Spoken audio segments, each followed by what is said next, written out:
mean, I'm a firm believer in sometimes you have to think through your writing, or through your drawing, or whatever.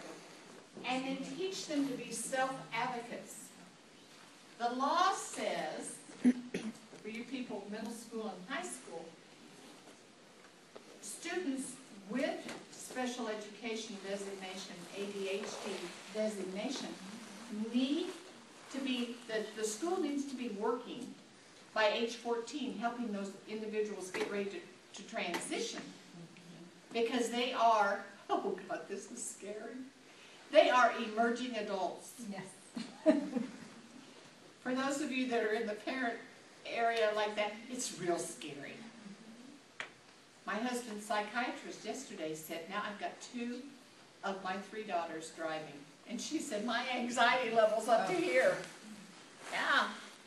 And, you know, the law says that by the time that person is 18, even if they're still in high school, they are responsible for saying, I am a person with ADHD, and this is how I learn. This is how I best learn in class. It's not an excuse. It's, I want you to know that this is my pattern. And write them a little letter. Learn to self-advocate. That's what the law says. You can start teaching children that early. You know, I'm a person with ADHD. This means, that means little kids can learn what it means when someone says you are a person with ADHD. And they can learn, this is how I function, but I am not going to use this as an excuse. It's never an excuse. You know, I may not follow through with things at home. Actually, I follow through. The other member of the marriage doesn't. But that's not an excuse. And I will say this just because I have to throw it in.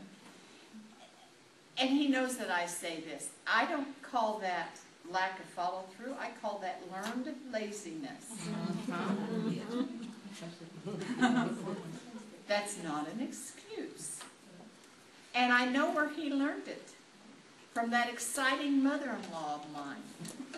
I loved Betty. She was, you know, if you have a mother-in-law and you don't like her, don't stone me. Because after Betty died, my father-in-law married again, and I like my husband's stepmother. I've had great relationships with mother-in-laws. The secret is, you live your life and I'll live mine. Mm-hmm. And we've honored each other on that. But it is never an excuse. Sometimes having a visual impairment can be an excuse.